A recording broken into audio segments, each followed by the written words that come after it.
what I'm going to do is I'm not going to get into too many specifics with you, but I'm going to talk about the One Belt, One Road initiative.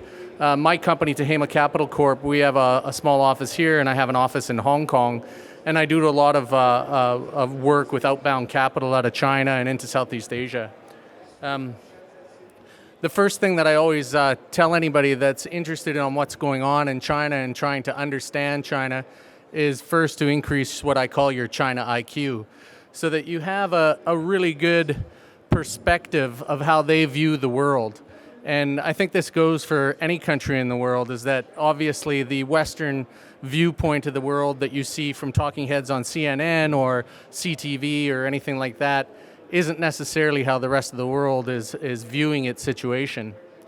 Zhang Qian so I'm going to give you a little bit of a history lesson here first, but Zhang Qian is a famous diplomat from China back in 114 and all the way to the 1450s, but he was essentially the founder, or considered the person that put down the groundwork for what we have studied in school as being the Silk Road trade route.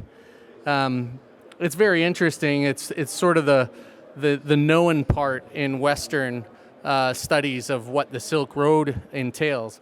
But as you can see on the bottom there is also Admiral Zheng He, who was on the water exploring and doing great trade through the Middle East and the Indian Ocean and all the way into Africa. Just as a neat aside, in the picture, and you can't quite see it, but in the top right is a model of the Chinese boats at the time, and the small boat in front of it is the Mayflower. Admiral He was traveling the oceans at the same time that Christopher Columbus was discovering America, but he was doing it in boats and armadas that were about 8 times the size of anything that Europe had ever built. And what's really interesting is that in history they started to understand more about China's discovery and work into Africa, because not too long ago there was a National Geographic article where they went to a lot of these tribes in the eastern part of Africa, and they would go into these tribes and they would go into the tribal leader's hut, and they would see Chinese porcelain sitting on the shelves in these African huts, and they'd say, well, where did you get this? And it was authentic, old ancient porcelain. And it's just simply been handed down through generations and generations since the Chinese had been in Africa. For me, I like to put up the next 3 slides to try and give you a little bit more perspective, but I put this map together, which essentially is for the United Kingdom, which was the great economy of the world before the United States became number 1. And we all know where Great Britain is, right there in the center of the map. And they built an empire and a great economy around the world through colonization and imperialistic strategies. But the problem that they had was one of logistics. It's extremely difficult to maintain and manage your reach around the world when you're trying to manage that from a small island in the North Atlantic. You know, you can imagine having to go and send the Navy around to India and to Hong Kong and all over the world, over to North America as well. So it was extremely expensive and very hard to sustain. We have the number 1 economy in the world, and for me, the United States is probably the number 1 economy in the world because they enjoy extremely good and efficient logistics. Other than Canada, they're the only country in the world with mass exposure to the Pacific and mass exposure to the Atlantic. So as they say in the real estate business, location, location, location. The United States wields its influence around the world with their Navy, and they can be anywhere in the world in a matter of 10 days. That's something that no other country enjoys. But it's not lost on the Chinese, who view the map like this, where China being in the center of the world, they have the access to the Pacific Ocean and great ports and facilities. But to the west of them is a vast open frontier, all the stands in Middle Asia, that there is really very little infrastructure. So Xi Jinping sees this as an opportunity.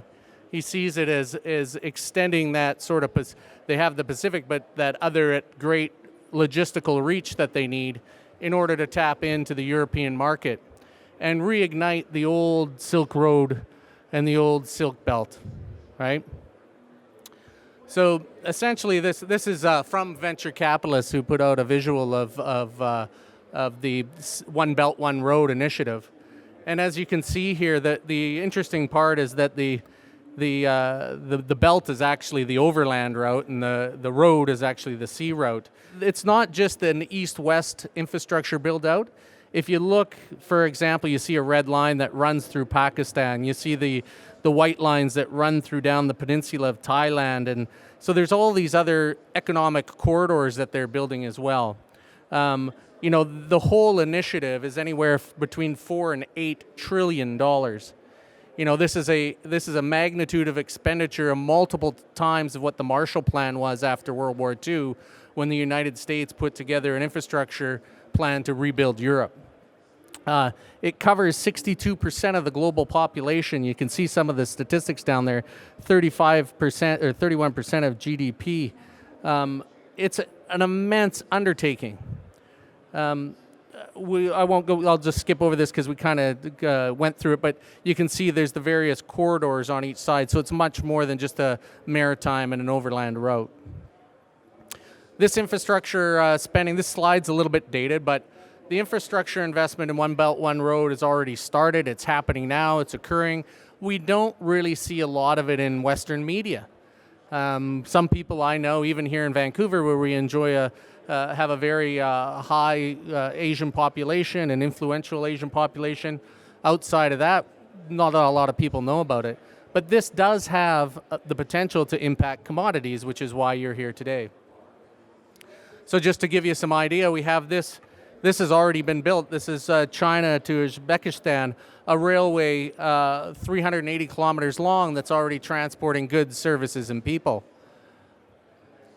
The Korgos Gateway, it's a major hub that's already been built, another $600 million to be spent.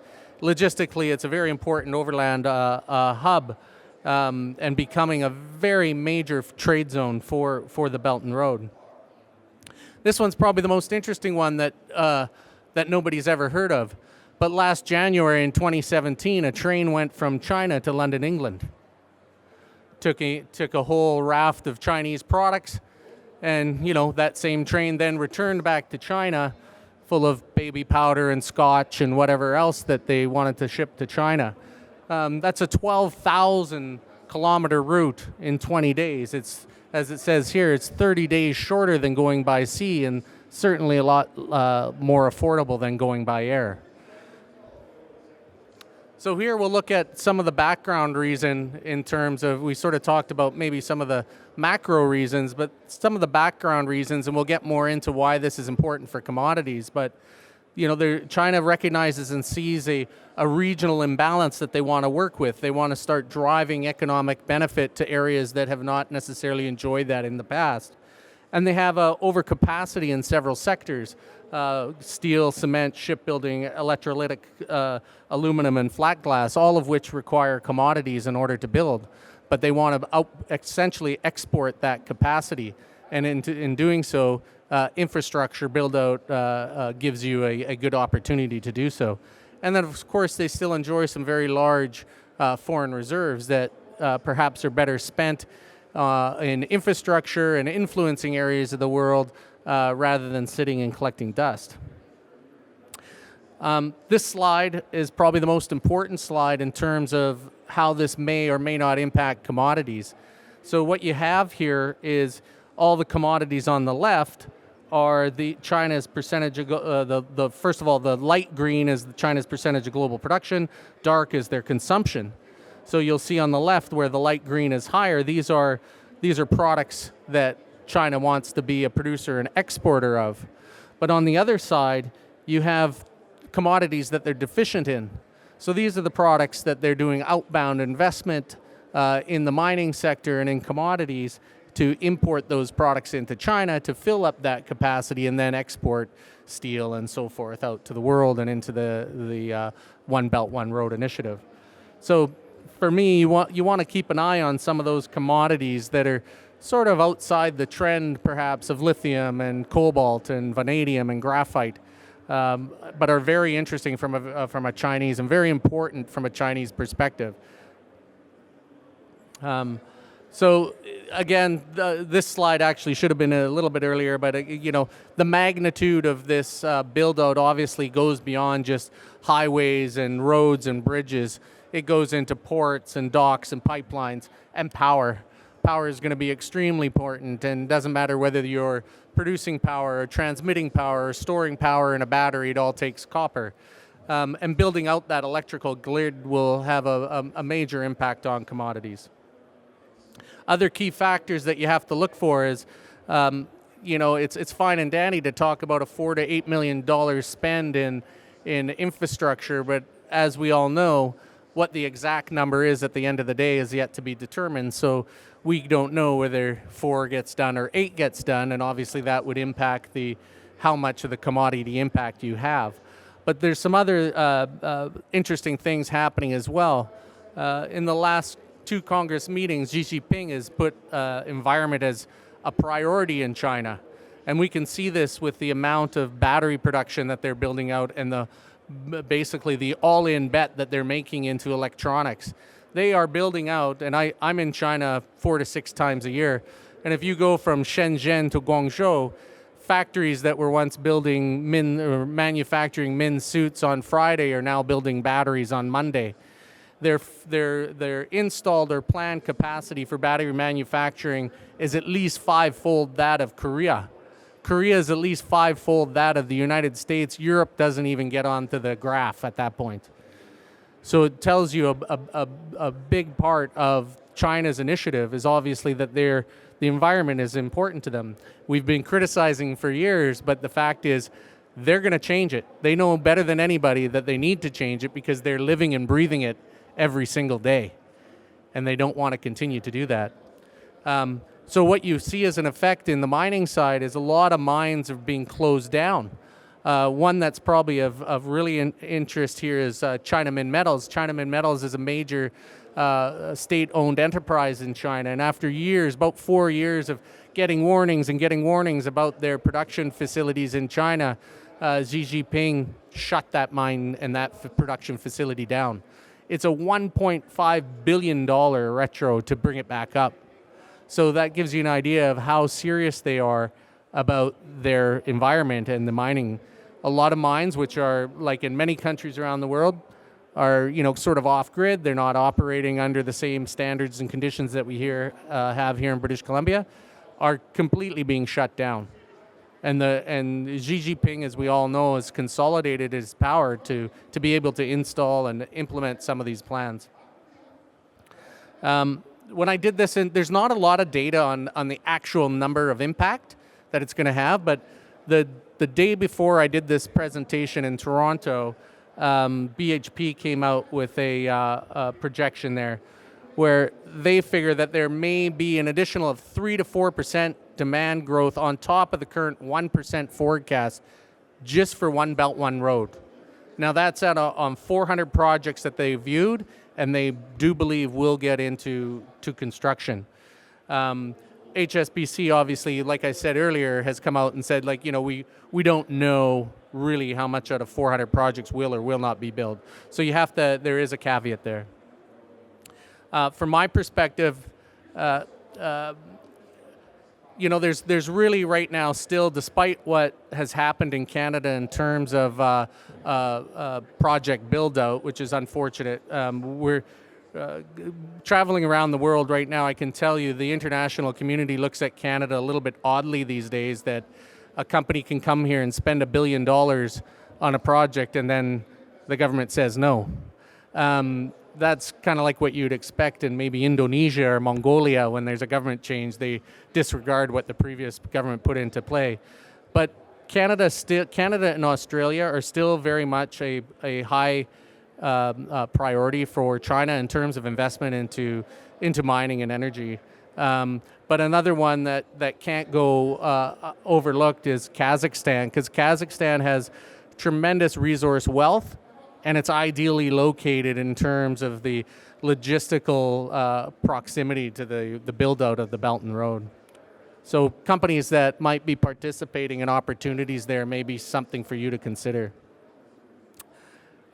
This is just a bit of a plug because I have an office in Hong Kong. In Canada, I sit on the board of HKCBA, and I work closely with the Hong Kong government, HKTDZ. But if you're looking maybe, and depending on what your own business is and how you may be able to participate or be involved in One Belt, One Road initiatives, because it does go beyond the countries that it'll touch. It goes to Canada for engineering and skilled design and architecture and infrastructure. Hong Kong is an ideal setup location. There's a great history between Hong Kong and Canada. It's still under British law, two systems, one country. But as you see there, 45% of the world's population is within 5 hours of Hong Kong. I put this slide up in Hong Kong last month because I was interviewed by Bloomberg Asia. Morgan Stanley came out and said there's going to be a lithium supply glut this year, and I came out and said no. And there's a couple of reasons for that. One is that they got their report totally wrong because they essentially assume that all lithium deposits in the world are going to be processed into lithium, which isn't the case, because lithium is less about mining, it's more about separation and processing, and not all of them will be able to be separated and processed. So that takes a good portion of the supply out of their equation. But the other part is that for me, the narrative is going beyond cars. It's going into many other things, especially from a Chinese perspective. So I put this slide up. I've since learned this isn't actually the ship. The ship that they build is actually a cargo ship, not a container ship, but it's about the same size. It's 310 feet long. It was launched in December of last year, January, and it completely runs on lithium-ion power. Now, this boat isn't coming to Vancouver anytime soon because of its limited range and speed, but it gives you an idea that batteries are going into the transportation network everywhere. The current narrative is on cars. It's going to be going into trucks. It's going to be going into boats. It's going to be going to other modes. But if I look at the world, I think that we're on the cusp of, for lack of a better term, sort of a potential super cycle, and that has to do with OBOR, a tremendous infrastructure spend driven by China. But then also the U.S. is still playing around with their own 1.5 million infrastructure spend. You also have a new initiative that just came out. U.S., Japan, Australia, and India have set up a fund competing to the One Belt, One Road, so more money being spent in infrastructure. You have the evolution in the electric power, right? More demand on commodities. But perhaps the first and most important one, which is at the top, we're actually really moving into real global growth. Maybe not necessarily in Canada right now, but in the United States and other major economies around the world. Also very positive for commodities. So that's my brief presentation under short notice. Thank you very much for entertaining me. I hope you've got some information out of this, and have yourself a wonderful show.